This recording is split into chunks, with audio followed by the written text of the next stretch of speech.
Buenas tardes a todos. En nombre de Degollarte, Asociación Cultural Universitaria, gracias por asistir a este segundo conversatorio de los que tenemos programados, como sabéis, mensualmente. Esta vez toca a la profesora de periodismo María Angulo, que va a ser entrevistada por nuestro compañero socio de la asociación, Eduardo Fariña. Solamente deciros que, como algunos ya conocéis, pero otros espero que lo atendáis como cosa novedosa, Degollarte ha iniciado este año sus actividades culturales, porque es una asociación muy joven que se ha creado precisamente ante la visión de un desierto o de un vacío que entendemos que no debía de durar más en la universidad y en especial en la Facultad de Letras, en la Facultad de Literatura de Zaragoza.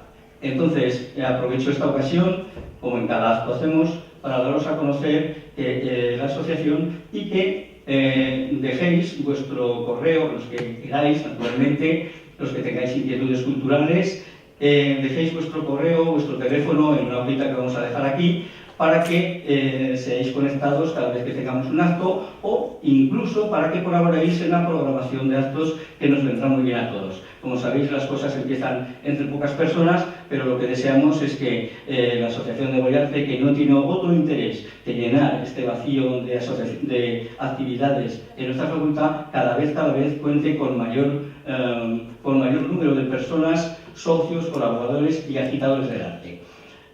Sin más, vamos a proceder a celebrar este segundo conversatorio con el compañero Eduardo Fariña. Yo me he olvidado deciros el nombre, soy Víctor Herraiz y me ha tocado ser presidente de la asociación hasta la nueva fecha, y entonces, como tal, os invito una vez más a participar en nuestra asociación para ampliar todo tipo de actividades según vuestros gustos.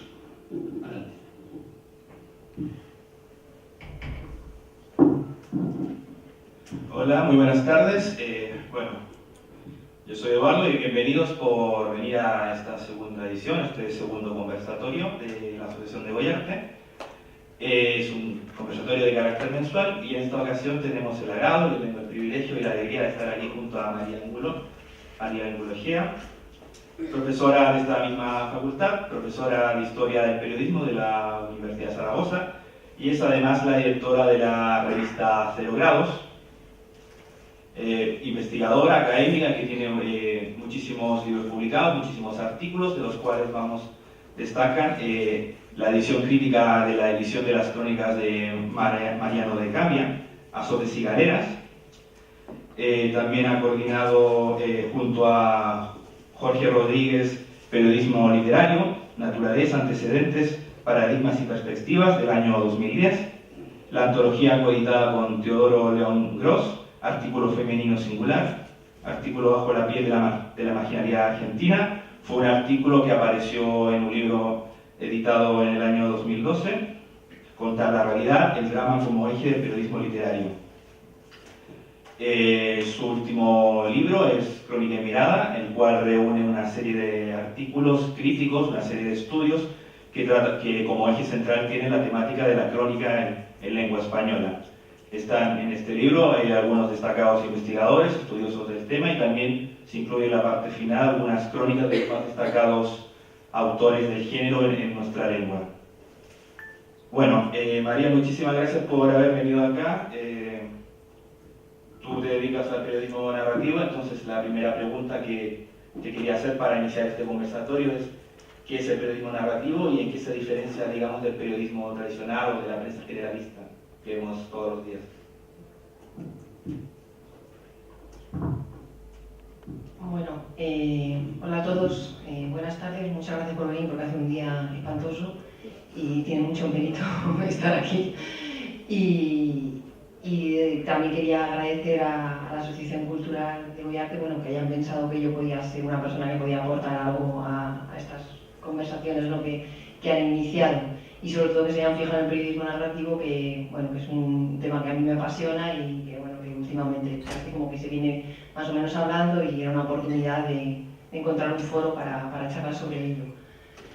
En cuanto al periodismo narrativo, a la pregunta que me realiza Eduardo, bueno, digamos que es un macrogénero. Se habla de macrogénero en el sentido de que es un estilo periodístico que abarca muchos géneros o que incluye mucho el abordaje de géneros muy distintos. Y parece que de alguna manera, a pesar de que quizá ahora se escucha más o se habla más de periodismo narrativo, de crónica y de periodismo literario, en realidad es un tipo de periodismo que va contra la corriente actual, o sea, está fuera de los ritmos de la celeridad, de la velocidad, de la compulsión, de la producción masiva y constante en la que estamos inmersos todos en nuestro día a día. Y esa es la verdad, ¿no? Que en realidad apuesta por un tipo de periodismo que ahora también se viene a denominar un periodismo pausado, el slow journalism, ¿no? Que se habla en el ámbito anglosajón. Y verdaderamente es así, ¿no? Porque es un periodismo que, sin desechar digamos que la información que nos pueden aportar los datos o la que podemos extraer de los hechos, no está únicamente amparado por el poder de lo cuantitativo, sino que está más sustentado sobre cuestiones cualitativas.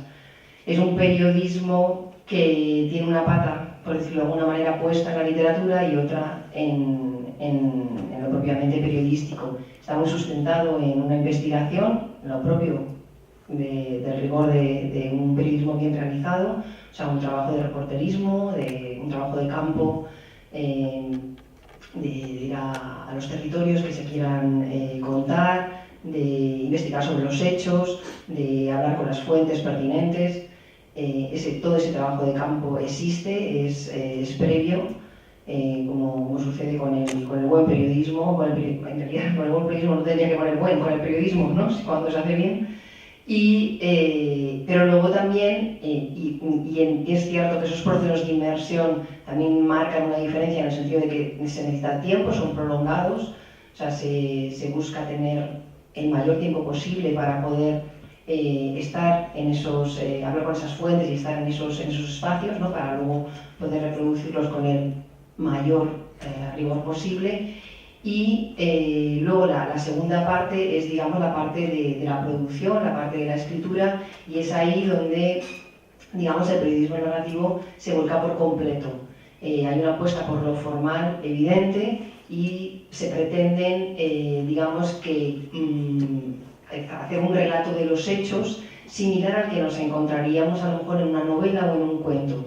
Son unas estructuras narrativas muy potentes que se sustentan en este tipo de estructuras, ¿no? Voy a poner un par de ejemplos para que os hagáis un poco una idea cuando estoy hablando de esta idea de que son como cuentos o como novelas, porque realmente son así. El primero simplemente es un trocito, lo que os voy a leer para que os hagáis un poquito a una idea. Se titula Un fin de semana con Pablo Escobar, ¿vale? Que es este capo tan importante, ¿no? Del narco colombiano. Seguramente muchos habréis visto la película que últimamente ha interpretado Benicio del Toro, o sea, que al menos por la película seguro que nos suena Escobar, ¿no? A los que seáis más jóvenes. Y es un perfil realizado por Juan José Hoyos, que es uno de los cronistas más importantes de Colombia, que de hecho es profesor en la Universidad de Antioquia, en Medellín, y que tiene uno de los libros más importantes sobre el periodismo narrativo que se han escrito hasta el momento, en donde nos va indicando de una manera muy pausada, ¿no? Cuáles son las pautas que hay que seguir para poder afrontar un relato de esta manera, ¿no? Y os leo un poquito. Era un sábado de enero de 1983 y hacía calor. En el aire se sentía la humedad de la brisa que venía del río Magdalena. Alrededor de la casa, situada en el centro de la hacienda, había muchos árboles cuyas hojas de color verde oscuro se movían con el viento.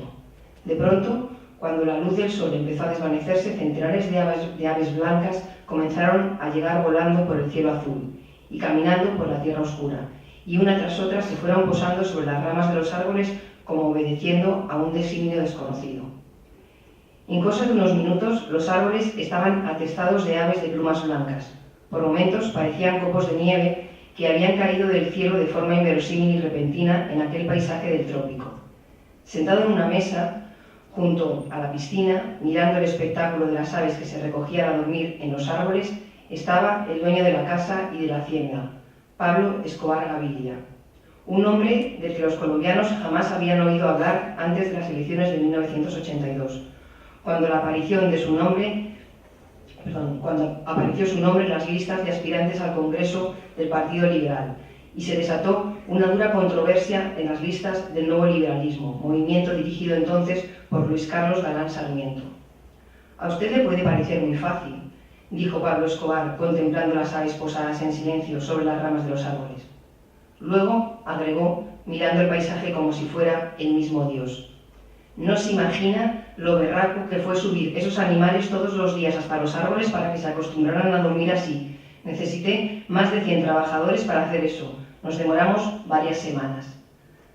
Bueno, como veis, es absolutamente narrativo, literario, y es una imagen muy potente, ¿no?, de un ser tan poderoso que hasta él mismo se burla de su propio poder y plantea una situación en la que ha podido educar a todos los animales, a todas estas aves, para que le muestren este espectáculo al periodista que viene a entrevistarle y a estar con él pasando una tarde, ¿no?, que mayor poder, ¿no?, que controlar la propia naturaleza, ¿no?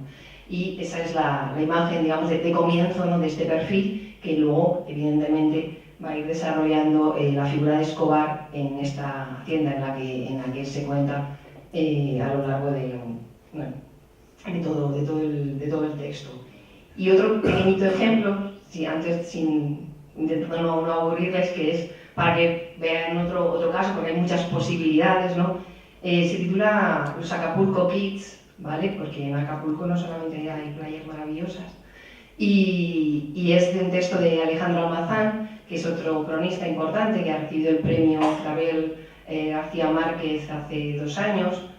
Y bueno, él comienza, ¿no?, de esta manera, a ver si consigo leerlo lo mejor posible, porque hay bastante jerga y a mí se me nota el lado peninsular bastante, ¿no? La primera vez que Jarocho me ofreció a una niña por 300 pesos, le dije que sí, que a eso había ido al Zócalo aquella noche. El tipo, que cuidaba autos frente al malecón, se echó la franela al hombro y sonrió de tal manera que los dientes le brillaron en lo oscuro del rostro, reventando por el acné. Luego, cuando se dispuso a traerla de un callejón, dije que no, que mejor volvería más tarde. De una vez, brother, el yate llega a la 1 de la mañana y ahí vienen los gringos y arrucos que se llevan a las más morritas.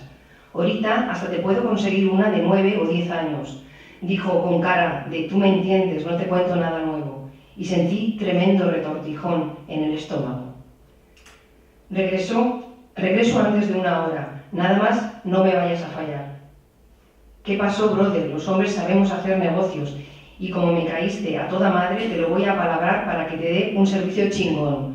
Ahí tú te arreglas con ellas si quieres cosas más perversonas. Volví después de que el yate, acá Rey, había tocado tierra firme. Entonces supe que Jarocho solo era un mero cazador de clientes, que trabajaba para un proxeneta y que la niña que llevaría esa noche se llamaba Alison. Era adicta a la piedra, esa droga barata que embrutece más que otras, y no pasaba de los 12 años. Bueno, pues es una manera de abordar la trata de blancas, ¿vale?, y de abordar un tema tan crudo, ¿no?, como es este, también literariamente, narrativamente. Es un poco, bueno, creo que he puesto encima de la mesa lo que quería contar con qué es el periodismo narrativo o qué es el periodismo literario, más o menos con estos 2 ejemplos.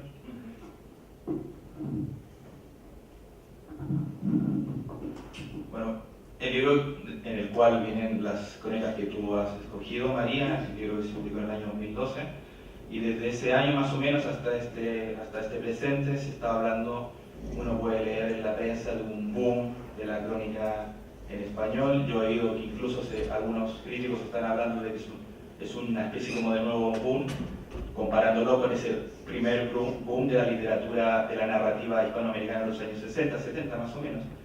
¿Existe ese nuevo boom? ¿Podemos hablar realmente de un nuevo boom o pasa otra cosa, en tu opinión?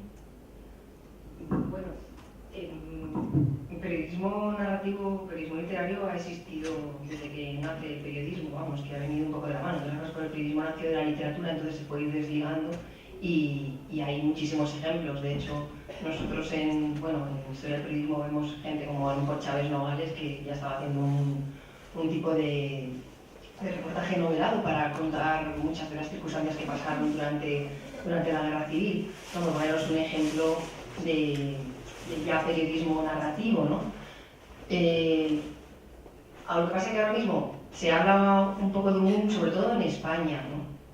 Porque en Latinoamérica y en Estados Unidos viene funcionando el periodismo literario o el new journalismo, depende de cada lugar, lo llaman de una manera. También el asunto terminológico es complicado, ¿no? Porque también en Latinoamérica se utiliza el término crónica para hablar a lo mejor de un artículo, ¿vale? De un artículo con carácter literario, pero que no es una crónica, ¿sí? Tal como entendemos el género aquí, vamos, y como entienden también allí, pero vamos, que hablan de crónica para reflejar un perfil, a una entrevista que pueda tener un carácter narrativo, a un artículo que tenga ese carácter literario, para aclarar un poco el asunto terminológico que es complejo.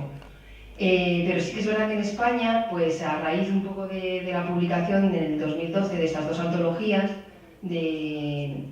esta de Alfaguara, de Darío Jaramillo Agudelo, y otra que se publicó en Anagrama, coordinada por Jorge Carrión, pues parece que hubo una cierta eclosión, ¿no? de algo en lo que se viene trabajando desde hace tiempo, tanto desde la academia como practicando como tal un reporterismo narrativo bastante solvente, pero bueno, se empezó a hablar más de ello y se puso encima de la mesa. Pero no sé si hay que darle tanta relevancia común, porque, vamos, que no es una cosa de masas, en absoluto, para nada, entre otras cosas, ni de masas, porque es muy caro de producir, como solamente por el tiempo, ¿vale? Por el tiempo que supone esta inversión en investigación e inversión en tiempo para redactar esto de ese modo, por un lado. Y luego también porque no hay tantos lectores de no ficción en España. Si queremos llevarlo al terreno más amplio de no ficción, que es muchísimo más que solamente periodismo literario, ¿no? Sigue siendo el género estrella pues la novela o yo creo que básicamente novela o relato breve o demás, ¿no? Entonces, de hecho, aunque hay colecciones dentro de editoriales potentes, como por ejemplo Anagrama, dedicados a crónica, que se llaman así como crónica, o han nacido editoriales dedicadas a periodismo narrativo, como el caso de Libros del Cao, la verdad es que hay muchos autores que siguen prefiriendo que sus libros, aunque sean crónica, aunque sean periodismo literario, no aparezcan en esas colecciones porque no se venden, ¿vale? Por ejemplo, Juan Villoro, que es un gran cronista, su último libro, Hay vida en la tierra, lo ha publicado en la colección de narrativas de Anagrama, expresamente porque sabe que va a estar en el stand donde están las novelas y entonces se va a vender, y si lo ponen en el stand donde está lo de periodismo, pues solo van los de periodismo, que son pocos. Entonces no hay lo del boom, pues habría que matizar cómo, ¿no? Pero bueno, sí que es cierto que se habla más y que es importante. Y luego, por otro lado, también por poner otro matiz a ese boom, es que dé de comer. Porque cuando hablamos de crónica hablamos de precariedad. O sea, hoy por hoy hay nuevos medios que están apostando por crónica, pero a 50 euros un reportaje de este calibre no come ni Dios. Vamos, que es que imaginaos lo que cuesta hacer esto para que luego te vayan a pagar 100 euros y encima te quitan 20 de IVA. O sea, es que no hay modo, ¿no?, de subsistir así.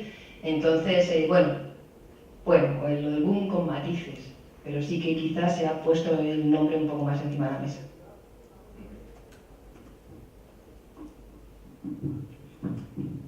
Bueno, y digamos, un lector que quiera leer crónica hoy, ¿dónde podría acudir? ¿Qué revistas, páginas web, qué soportes, qué videos? No sé, ¿qué tipo de soportes existen ahora para poder acercarnos al género de la crónica?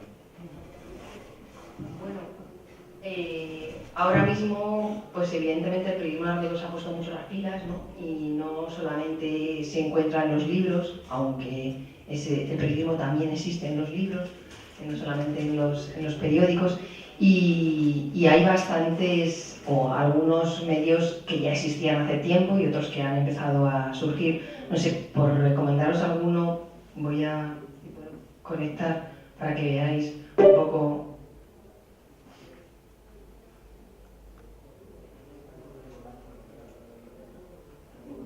No sé si así se puede ver alguna revista. Vaya, pues ya estamos con la maravilla de la tecnología.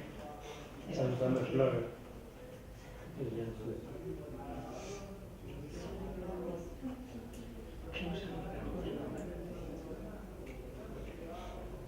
pero mejor bien, vamos a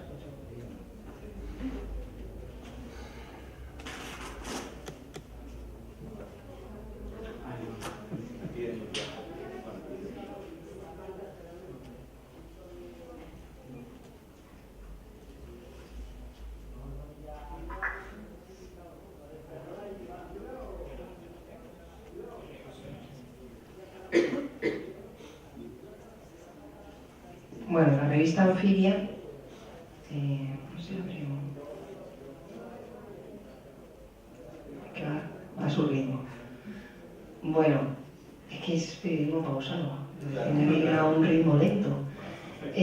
Bueno, la revista Anfibia es una revista de referencia, es una revista argentina y bueno, la comento especialmente porque además su director, Cristian Alarcón, es un excelente cronista y va a venir ahora al Congreso de Periodismo Digital de Huesca, o sea que va a presentar, os va a hablar de, bueno, los que podáis ir, vamos, pero va a hablar de su modelo de revista. Me parece especialmente interesante porque es una revista que nace amparada por una universidad, ¿vale? Estoy hablando, no por hablar, está amparada por una universidad, la Universidad de San Martín, y se llama Anfibia en parte, evidentemente, haciendo un poco honor a esa idea de periodismo literario, ¿no? De esa mezcla, de esa hibridez, de esas dos disciplinas, pero también porque hay bastantes de los textos o de las crónicas que se supone que funcionan con un periodista y con un académico, ¿no? Entonces el saber de ambos construye, digamos, esa crónica. Mira a ver si consigues entrar un poco, porque la verdad es que es una revista excelente en cuanto a contenido y a forma, y me gustaría que lo vierais. Por otro lado también, bueno, Cristian Alarcón, cuando os decía que es un gran cronista, comentaros, bueno, este es el caso que está revolucionando a la Argentina, pero hay de todo, o sea, ahora están con este asunto porque verdaderamente para ellos, y bueno, y para el resto, es realmente impactante, ¿no?, la muerte de esta juez. Pero, bueno, tiene muchas crónicas distintas de todo ámbito. Vale, a ver si aparecen más ejemplos.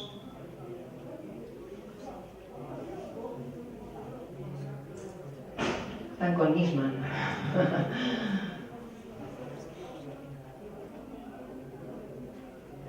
Bueno, el asunto de Mebel, que es otro de los cronistas importantes que ha muerto hace nada, cronista chileno.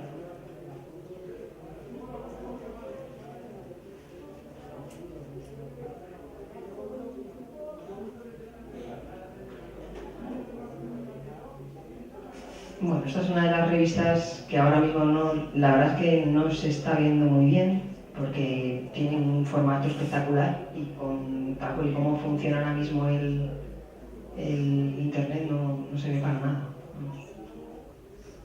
Pero bueno, os recomiendo que entréis en esta revista, que la verdad es que aquí colaboran los cronistas más importantes de Latinoamérica y, bueno, de habla española, porque también hay textos de Jorge Carrión, de Cristina Fallarás, ¿vale? de Ander Izaguirre, de gente que está funcionando en el periodismo también nuestro, ¿no? de España, haciendo, pues la verdad es que grandes reportajes, ¿no? Narrativos. Este sería un modelo. Otro modelo importante, desde luego, es la revista Gato Pardo, que viene funcionando también desde hace tiempo.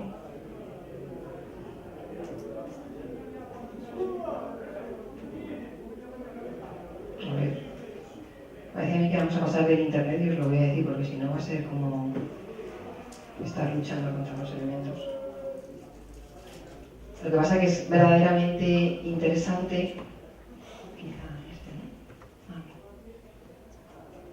que veáis estos formatos digitales, porque digamos que si hay una apuesta por la forma, hay una apuesta por la forma en todos los sentidos, en cuanto a imagen, a también partes que son vídeos, o sea, se juega con la palabra, pero también se juega con todos los elementos que te puede permitir ahora mismo lo digital. En Gato Pardo se han publicado muchos de los grandes reportajes y de las crónicas. Antes os leía un trocito de Alejandro Almazán y bueno, es uno de los principales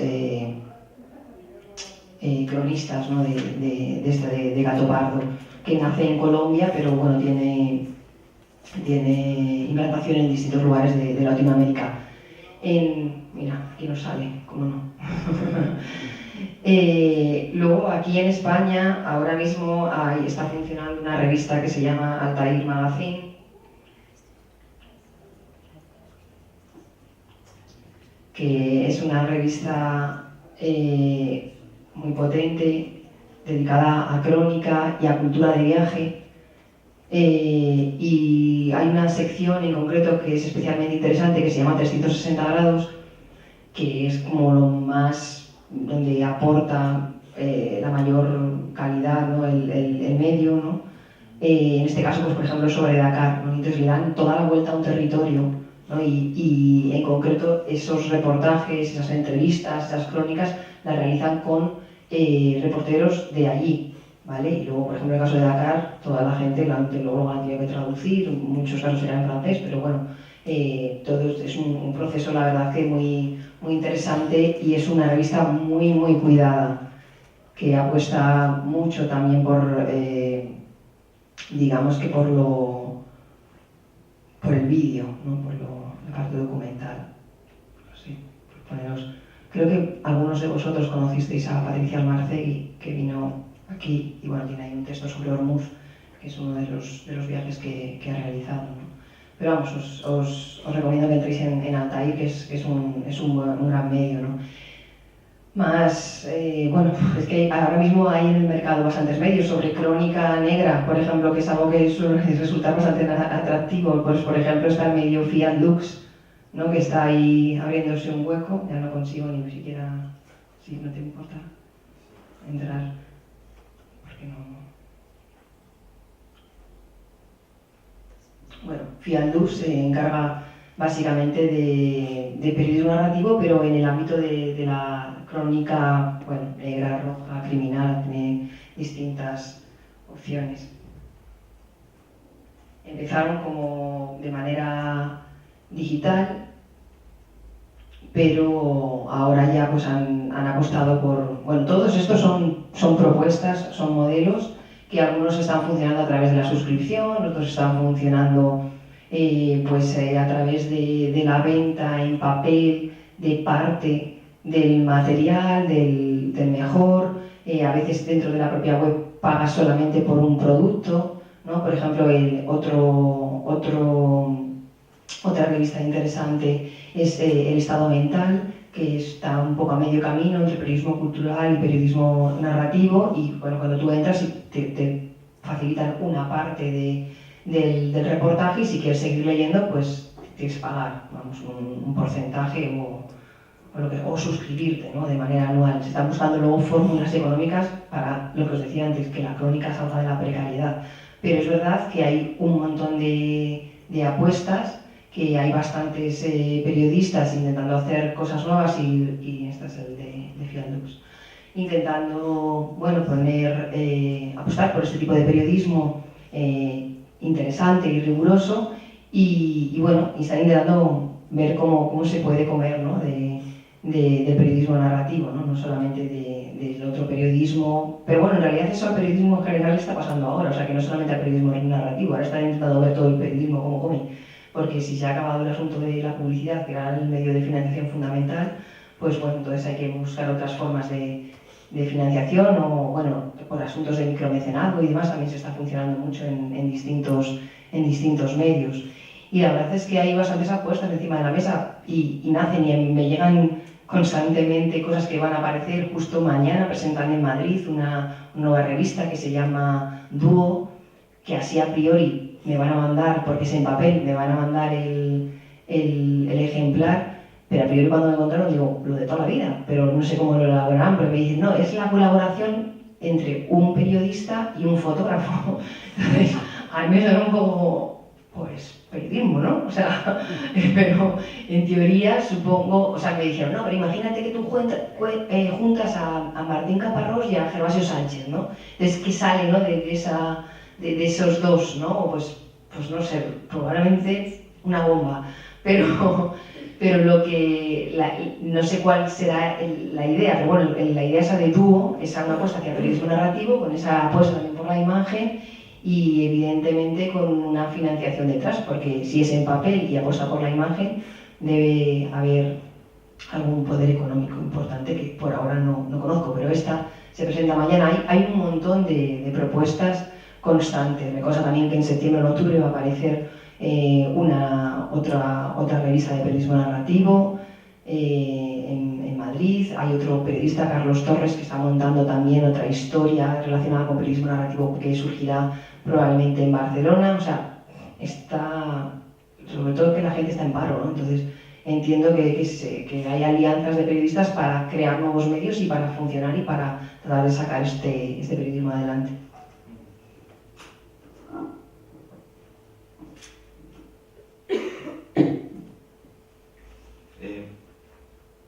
Bueno, por ejemplo, la crónica latinoamericana, hispanoamericana, sea chilena, argentina, mexicana, ¿es muy distinta de la crónica española?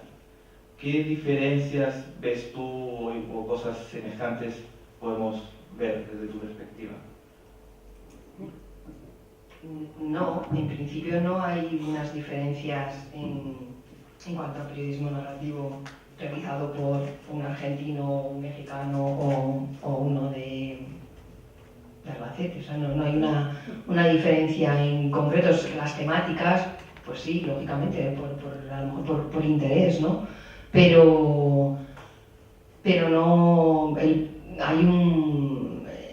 Esto, claro, no lo comentaba antes, cuando hablaba de periodismo narrativo, hay uno de los aspectos que, aparte de esa apuesta por lo formal, es un poco que siempre se buscaba como la parte marginal, la parte el lado un poco humano de determinadas noticias o territorios que a lo mejor no son en los que normalmente pone el foco el periodismo más convencional. Son un poco esas partes que se quedan en los márgenes. Y desde ahí, pues si a lo mejor en un periodismo más convencional se va a tratar pues número de desahucios y demás, pues por ejemplo tenemos una crónica en España como la que ha hecho Cristina Fallarás en primera persona, que es sobre su despido como periodista y sobre su particular desahucio, ¿no? Y eso todo te lo cuenta en un libro, y luego ha hecho una crónica más breve para Anfibia y lo ha publicado, ¿no? Entonces, claro, evidentemente, pues ahora mismo el asunto de los desahucios es un tema en España, porque es un tema que se trata aquí, que a lo mejor no lo vas a encontrar tanto en México. Evidentemente, pues, por ejemplo, en ese carácter también que tiene el periodismo como un periodismo de servicio, ¿no? Y demás, pues, por ejemplo, en México hay un volumen de crónicas que os recomiendo que se llama Entre las cenizas, que está realizado por la Asociación de Periodistas de a Pie. Y este grupo de periodistas mexicanos, digamos que estaban cansados de un periodismo más convencional, en donde lo que había era un registro de decapitados, básicamente, con incluso una figura que existía en los periódicos que se llamaba el ejecutómetro y que te iba diciendo los muertos que había habido en el día, ¿no? Y como ya se había un poco naturalizado ese desastre, entonces decidieron contar desde el periodismo narrativo historias, digamos, de pequeñas o grandes hazañas diarias de gente que está luchando contra, bueno, que está sobreviviendo como puede en esta guerra contra el narco y del narco, ¿no? Y este libro de Entre las cenizas reúne crónicas de todos ellos y se pueden encontrar en su propia página. Y claro, el tema del narco pues evidentemente lo podemos abordar aquí, claro que sí, porque el narco no es una cosa que atraviesa, quizá que debe ser lo más globalizado, la droga, de todo lo que hay, pero sería desde otras perspectivas distintas, ¿no?, que las del territorio mexicano, pero más que porque hay una manera distinta de abordar la realidad, en realidad es un poco que los temas de interés puedan ser diferentes, pero al periodismo narrativo se llega desde los mismos patrones. No sé, por poneros un ejemplo que también es interesante, hay una cronista gallega que se llama Martina Bastos, que ha sido también bastante premiada y que ha trabajado sobre todo en Latinoamérica, pero que ahora ya lleva un tiempo en España y se ha pasado un año entero en Los Monegros, en un pueblo de Los Monegros, que es un pueblo que todo el pueblo ganó la lotería hace un par de años, menos una persona. Y ella ha estado un año allí, por eso os digo que el tiempo es importante en este periodismo. Ha estado un año viviendo en ese pueblo, conociendo perfectamente ese territorio, hasta la lotería es el 22 de diciembre, ¿no? Hasta el 22 de diciembre, o sea, un año completo, para dar cuenta de esa realidad hasta que volvía a suceder de nuevo otra vez la lotería. Y sobre eso está escribiendo, bueno, pues una crónica muy interesante y que evidentemente pues abordará muchos lados humanos que tienen que ver con el dinero y con la realidad social actual, ¿no? Pero bueno, son temas que podrían surgir en otros espacios. No creo que haya una diferencia fundamental o sustancial, salvo esa.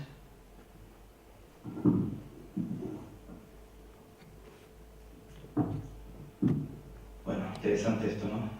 Lo que sucedió en Monegros. Bueno, la última pregunta del conversatorio.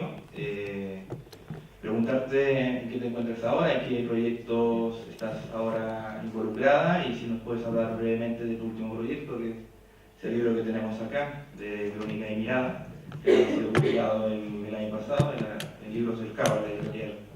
Si nos puedes comentar brevemente más o menos en qué te encuentras ahora, proyectos futuros, algunas cosas. Pues ahora ando inmersa en la burocracia universitaria. Ese es mi proyecto fundamental, sobrevivir el día a día. Pero también, además de la burocracia universitaria, estoy intentando escribir un conjunto de ensayos que abordan distintos aspectos que tienen que ver con la crónica y quisiera luego reunir todos ellos. Por ahora llevo 4 y espero que a lo largo de este año, a ver si me deja la burocracia, y tratar de luego reunirlos y publicarlo como un libro que hable, digamos, de la crónica, del periodismo narrativo, de distintos aspectos que tienen que ver con el periodismo narrativo. Eso así como a priori. Y con respecto a la pregunta que me hacías de Crónica y Mirada, bueno, pues es un proyecto que surgió hace ya bastante tiempo de llevar adelante con colaboración de investigadores, de profesores, que estamos interesados en este tipo de periodismo, como surgen otras antologías, ¿no? de llevar adelante una serie de ejemplos y de modelos de estudio y tener también esa parte práctica, ¿no? Que por un lado hubiera una antología de ensayos sobre distintos aspectos que están relacionados con el periodismo narrativo y luego además ejemplos de ese periodismo narrativo para que se pudiera ver un poco todo eso. Yo quise centrarlo en la herramienta de la mirada porque sí que me parece importante ese carácter que os decía marginal o político que hay detrás del periodismo narrativo en el sentido de que las cosas se pueden mirar de muy distintas maneras y que me parecía como esa parte por el todo, ¿no? del individuo que es la mirada, ¿no? Que según dónde pongas tú, dónde fijas la mirada, pues a partir de ahí vas a poder contar de un modo o contar de otro, ¿no?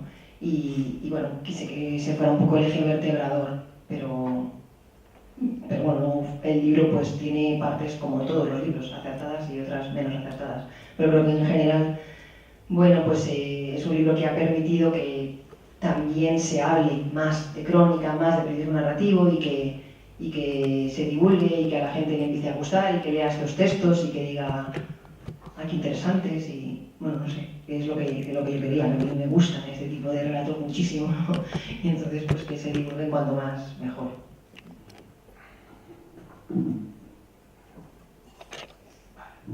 Pues bueno, ahora pasamos al turno de preguntas. Si alguien de los aquí presentes quiere hacer alguna pregunta, por favor, vamos. Acá. Quería preguntarle, ¿cuál sería la característica de que el periodismo narrativo no sea literatura?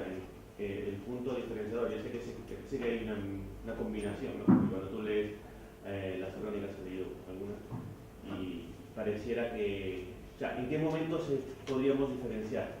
¿En el hecho de que lo que cuentan es verdad o sería eso lo único? Bueno, en principio el único elemento hacia que se puede uno agarrar, evidentemente se entiende que es periodismo, luego se entiende que es verdad. O sea que todo eso podría venir un fact-checking detrás y decir, ah, sí, es verdad, se comieron tortillas y no empanadillas cuando el personaje come tortillas. Pero en realidad es un poco, bueno, se alude normalmente a lo que se llama el pacto de lectura, ¿no? Si estás leyendo periodismo narrativo, se entiende que eso es verdad, luego el lector, igual que se acerca a leer un periódico, no tiene por qué poner en tela de juicio. Es muy curioso cómo se pone en tela de juicio el discurso del periodismo narrativo y no se pone, por ejemplo, en tela de juicio el discurso judicial, como si esa sí que fuera la verdad.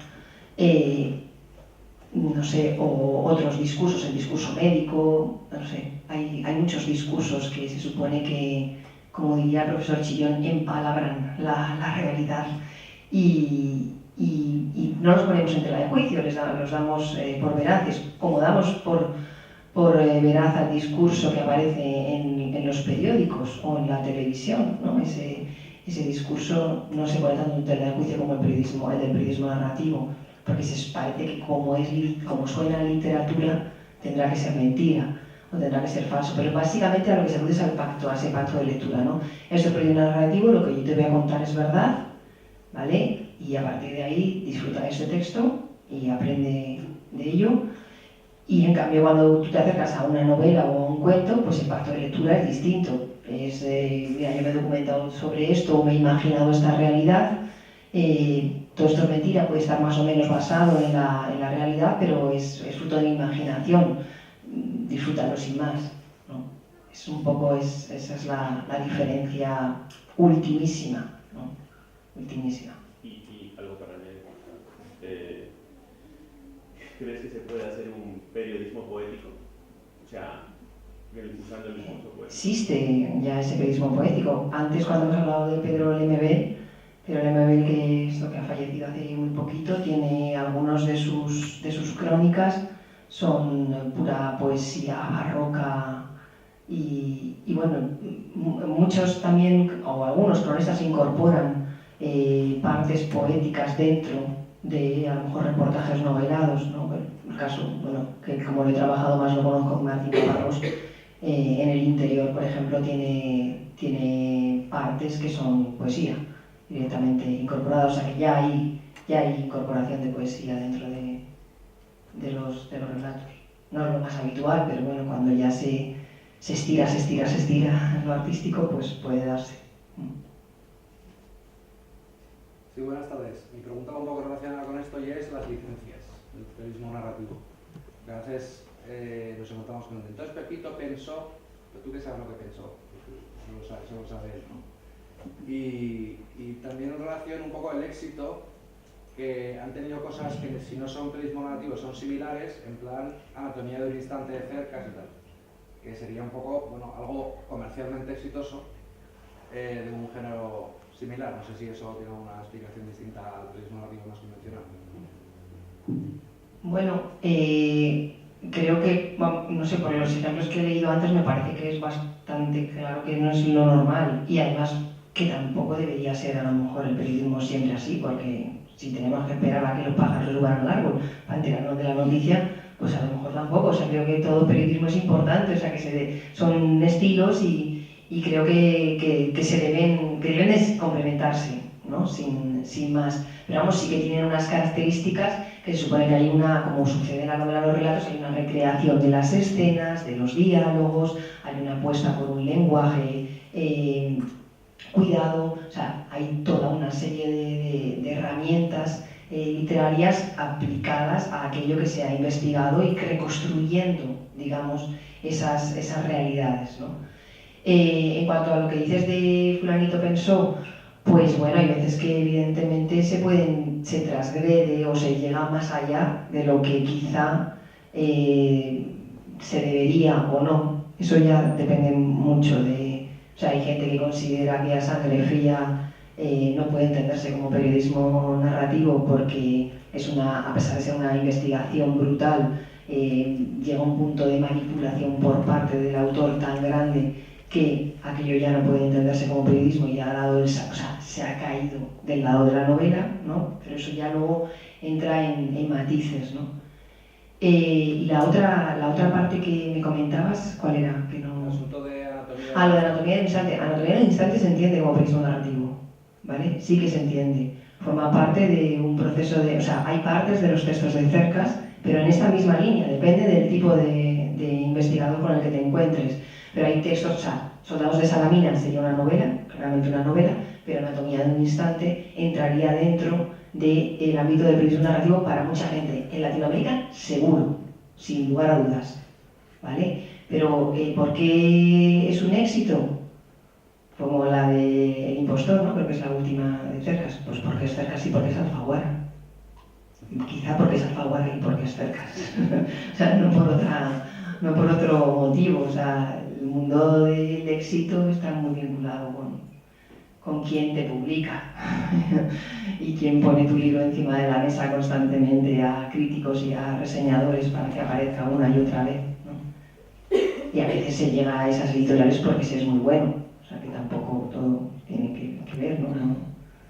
Quiero decir que básicamente lo que estamos hablando, supongo, pasa en otros muchos casos, es que ya no solamente la calidad del producto, el interés periodístico, lo que sea, sino el autor y la editorial son parte del... El montaje mercantil está detrás de cualquier cosa, o sea, eso es evidente. Aquí, o sea, en el periodismo narrativo y no sé, en las magdalenas que te compras en el supermercado.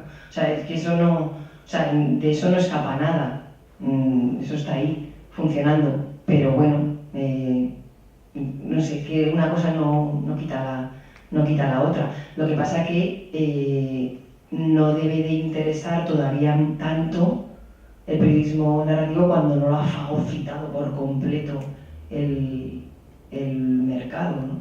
Cuando interese mucho, entonces ya supongo que sí que estará en primera línea.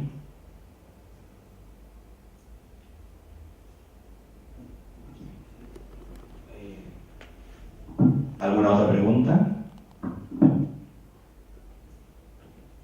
Quería hacerte una pregunta, María. Es el punto de vista, la mirada, el autor del periodismo narrativo tiene que tener compromiso social o no. Es decir, es una... posiblemente no será necesario, pero es casi una exigencia ética que tenga ese compromiso social o al menos una empatía con los protagonistas de la historia que está viviendo, que está tratando de comunicar, ¿sí o no? ¿Te parece? A ver,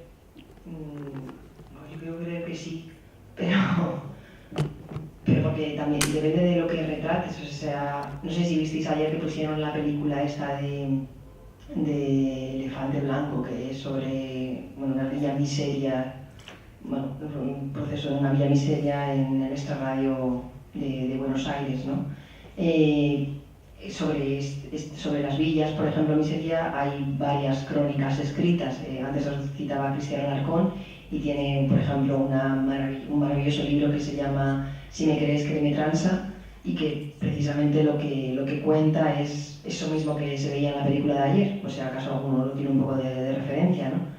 Pues hombre, yo creo que si tú te pones a narrar eso y te pones a vivir allí durante meses y tal, pues no sé, hay un compromiso con ese mundo que quieres retratar y hay una idea de de periodismo de servicio, como decía antes, a lo mejor relacionado con lo de México, y compromiso con la calidad y con hacer bien las cosas, ¿no? Que también tiene que ver mucho en periodismo, me parece que es fundamental, que es por donde tienen que...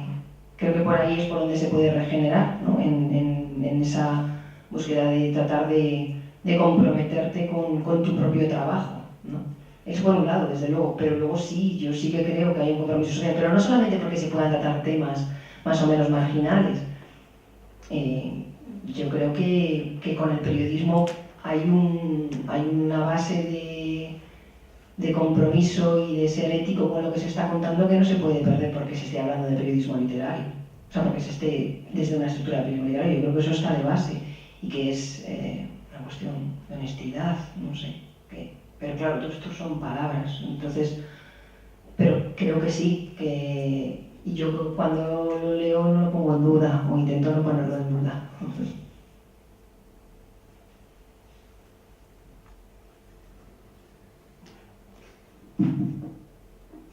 ¿Alguna pregunta más? ¿Alguna... Sí, yo tengo una última, así porque yo no pregunto nada.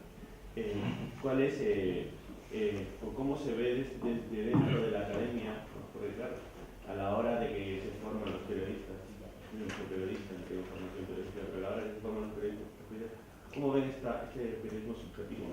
¿Cómo lo ven? ¿Lo tratan bien? ¿O se estudia, se trabaja? ¿O tiene más preferencia en el periodismo el rápido, el objetivo? ¿Cómo está en la academia?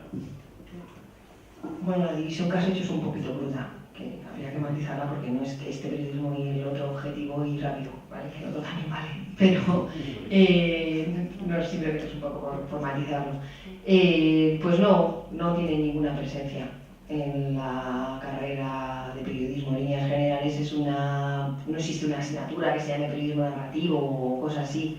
Y es más, a lo mejor ha habido asignaturas en los distintos grados de periodismo de las universidades españolas, como pueda ser literatura, que hasta se han rechazado en los nuevos planes, o sea, no va por ahí el mundo. Entonces, en líneas generales no tiene cabida. Pero, bueno, luego hay gente que nos interesa y que lo investigamos y yo casi que puedo hacer un mapa de España de profesores que sí que lo están trabajando y que sí que lo muestran en clase, y luego como ejemplo sí, o sea, aunque a lo mejor no se trabaje específicamente periodismo narrativo, pues si se está viendo el perfil, pues a lo mejor se pone como ejemplo Frank Sinatra está resfriado, como hace la profesora Maite Guantes. O sea que evidentemente sí que se utiliza, pero no se potencia,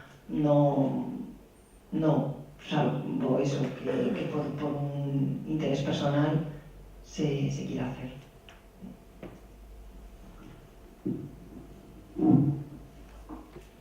¿Alguna pregunta más del público?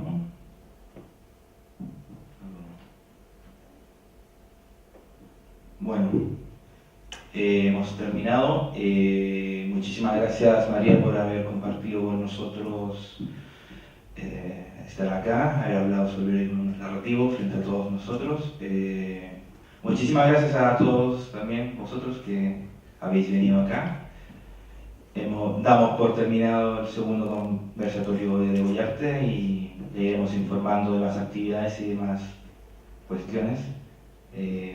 Me llevo información, un cable. Yo solo recordaros, antes de que os vayáis, que las personas que tengáis interés en conocer los sucesivos, en el ser comunicado de los sucesivos actos que haya, pues que pongáis aquí vuestros datos de email y os lo mandamos, simplemente. Nada más.